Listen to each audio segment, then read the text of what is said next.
Olá, turminha do sexto ano. Hoje vamos começar mais uma aula de história.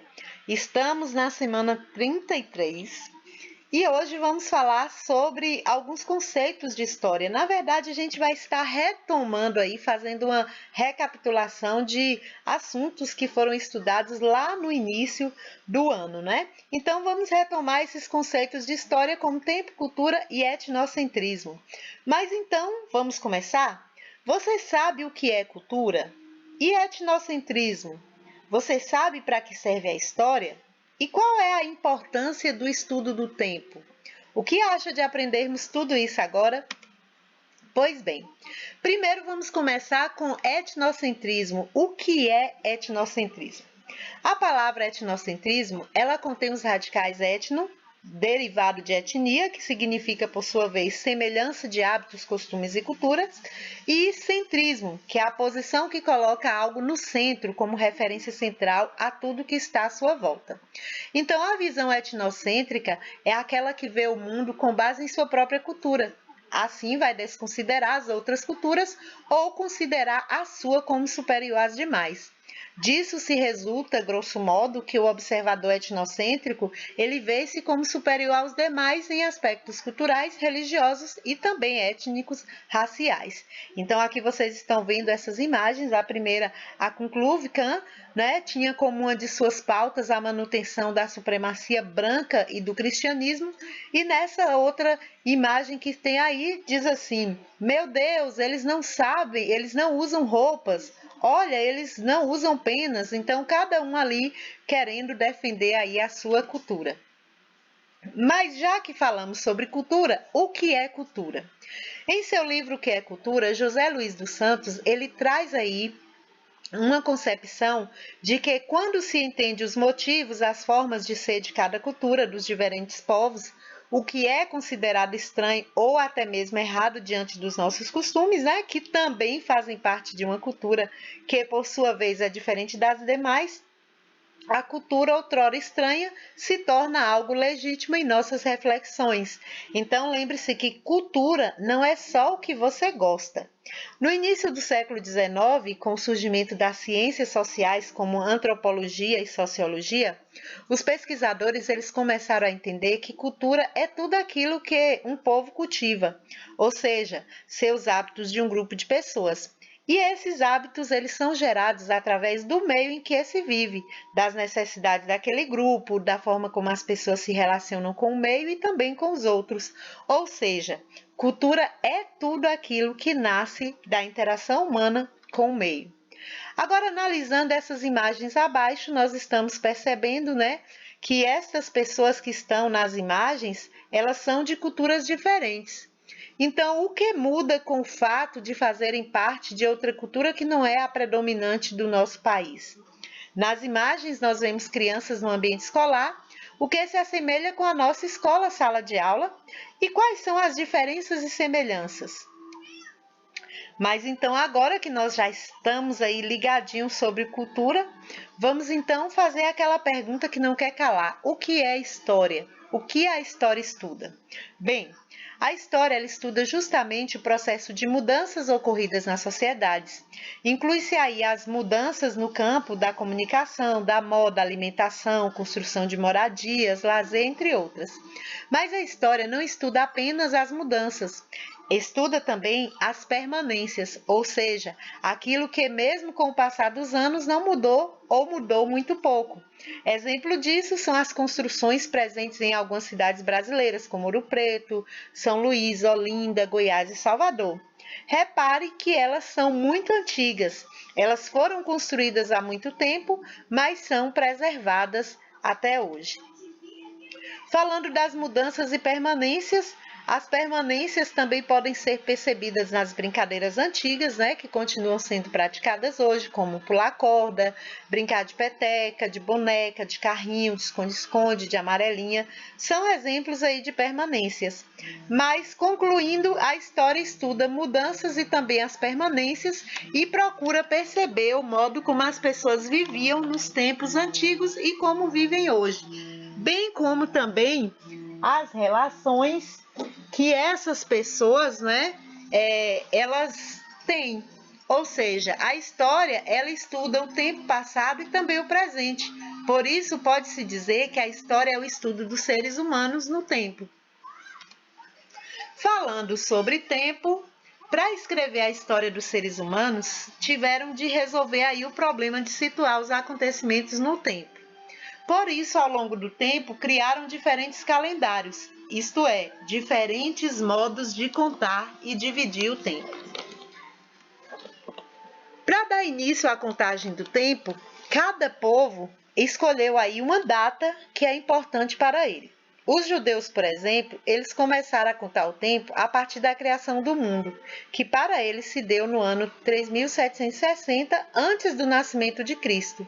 Já os muçulmanos, eles contam o tempo a partir da ida do fundador da sua religião, Maomé, da cidade de Meca para Medina, na atual Arábia Saudita. Esse fato ocorreu no ano 622 depois de Cristo. Os cristãos, por sua vez, escolheram o nascimento de Cristo para dar início à contagem do tempo. Por isso, o ano de 2020 para os cristãos corresponde ao ano de 1441 para os muçulmanos e de 5780 para os judeus. Aqui vocês estão vendo aqui algumas imagens, onde tem uma menina lendo a Torá, que é o livro sagrado dos judeus. Essa foto foi tirada lá em Israel em 2017. Logo abaixo vocês estão vendo aí um menino católico rezando, né, ajoelhado. Essa imagem ela foi tirada lá na Irlanda também no ano de 2017. E logo abaixo vocês estão vendo aí uma menina lendo o Corão, que é o livro sagrado dos muçulmanos, lá na Malásia em 2018. Agora falando sobre o calendário cristão. O calendário cristão é o mais utilizado no Brasil. Nós contamos o tempo a partir do nascimento de Jesus Cristo. No caso dos acontecimentos anteriores ao nascimento de Cristo, ao lado da data colocamos a abreviatura AC. Um exemplo, os seres humanos eles aprenderam a produzir fogo por volta do ano 10.000 a.C. Já a penicilina foi descoberta em 1928. Então isso quer dizer que quando se realizou essa importante descoberta, tinha se passado 1928 anos do nascimento de Cristo. O nosso calendário divide o tempo em dia, mês, ano, década, 10 anos, século, 100 anos e milênio, 1000 anos. Assim, dizer que estamos em 2021 significa que já se passaram 2 milênios e 21 anos do nascimento de Cristo. Os séculos e a linha do tempo. O século é uma unidade de tempo que é muito utilizada pelos historiadores.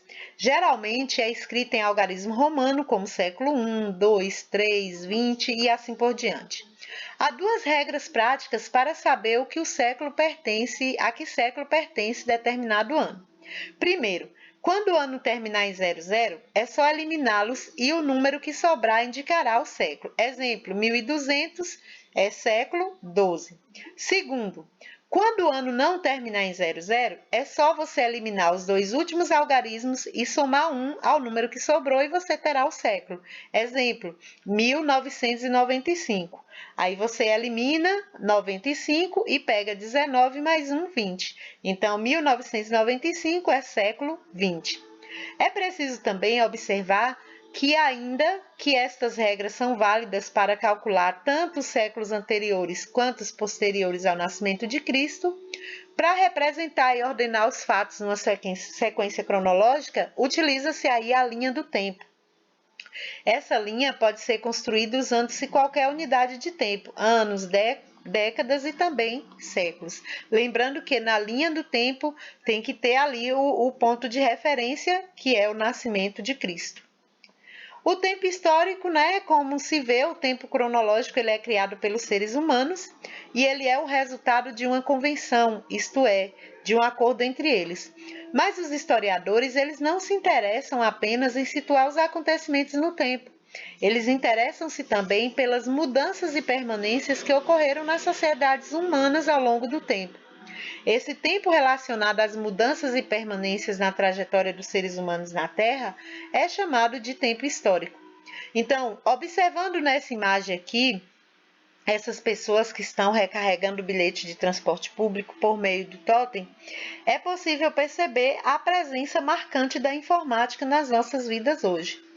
Mas atenção, as mudanças elas não ocorrem do mesmo jeito e nem no mesmo ritmo em todo lugar. É que cada povo tem um tempo e um ritmo que eles são próprios. Falando sobre as fontes históricas, o historiador ele utiliza todos os vestígios ou pistas que são disponíveis para construir um conhecimento sobre a história. Os vestígios, que são escritos, imagens, objetos, enfim, eles são produzidos pelas pessoas na sua passagem pela Terra e são chamados de fontes históricas. As fontes históricas elas podem ser escritas, visuais, orais ou da cultura material. Cédulas de identidade, diários, leis são exemplos de fontes históricas escritas. As fotografias, pinturas, desenhos, cartões postais são exemplos de fontes visuais. Já as cantigas, lendas e entrevistas são exemplos de fontes orais. A entrevista, como vocês estão vendo aqui nessa imagem, é um exemplo de fonte oral. O menino aqui, ele grava e depois ele transcreve a entrevista. Nas sociedades que não usam a escrita, e quase sempre pelos mais velhos, que os mais novos ficam sabendo da história do seu povo, as lembranças dos mais velhos são, portanto, uma fonte para o conhecimento da história. Brinquedos, móveis, vestimentas, por exemplo, eles são objetos da cultura material de um grupo ou povo, e como tal, também são importantes fontes históricas. Já as fontes imateriais são os vestígios que sobrevivem aí às sociedades e que são detectáveis em suas tradições, costumes, lendas, ritos e folclore. Temos como exemplo relatos, história, lembranças. Então, tudo que não pode ser tocado, apenas ouvido, é uma fonte imaterial. Aqui vocês estão vendo uma fotografia, que é um exemplo de uma fonte visual, e essa fotografia ela está representando aí o centro histórico da cidade de Salvador, na Bahia. Então, vamos pensar um pouco? Você sabia que julgar outras culturas usando a sua como modelo é uma atitude bastante questionável chamada de etnocentrismo? E você sabia também que o estudo da cultura contribui no combate a preconceitos, oferecendo aí uma plataforma firme para o respeito e a dignidade nas relações humanas? Pois é. Então, agora que vocês já estão ligadinhos, vamos responder à atividade. Primeiro, para você, qual o significado de história? Segundo, dentre as opções abaixo, qual delas apresenta apenas exemplos de fontes históricas? Letra A, diários, jornais e leis. Letra B, pinturas, utensílios domésticos e certidão de nascimento. Revistas, livros e vestimentas. Brinquedos, documentos e móveis. História e a ciência que estuda. Letra A, estuda os acidentes históricos e geográficos no planeta Terra. Letra B, se fundamenta unicamente em documentos escritos. Letra C, a história estuda o tempo passado e presente, e por isso pode dizer que a história é o estudo dos seres humanos no tempo. Ou letra D, a história ela estuda os acontecimentos presentes para prever o futuro da humanidade. A quarta questão, classifique os itens abaixo em material ou imaterial. Letra A, brinquedos. Letra B, roupas. Letra C, memórias. E letra D, fotografias. Aqui vocês vão explicar na quinta questão, com base no texto, como foi elaborado o calendário cristão. A sexta questão, vocês vão ler esse texto e responder. O texto diz assim, o que é história? Diz-se algumas vezes, a história é a ciência do passado. No meu modo de ver, falar errado. Há muito tempo, Michelet e Futzel de Coglares, eles nos ensinaram a reconhecer o objeto da história, que é o homem, digamos melhor, os homens, por trás dos grandes vestígios, da paisagem, por trás dos escritos e das instituições. São os homens que a história quer capturar. Do caráter da história como conhecimento dos homens decorre sua posição específica. Ciência dos homens, dissemos, né? É ainda vago demais. É preciso acrescentar dos homens no tempo. Então, após vocês lerem esse texto, vocês vão responder. Letra A, que ideia o autor do texto critica? B, para o autor do texto, o que é história? C, com base nesse texto e no que você aprendeu sobre o assunto, qual a importância do tempo para a história? Letra D, você tem conseguido usar seu tempo? Tem conseguido conciliar estudo e lazer? Vimos que rir de pessoas que têm hábitos diferentes dos nossos é cometer etnocentrismo. Leia as frases com atenção e escreva no seu caderno em quais delas se nota etnocentrismo e em quais se nota respeito à cultura do outro.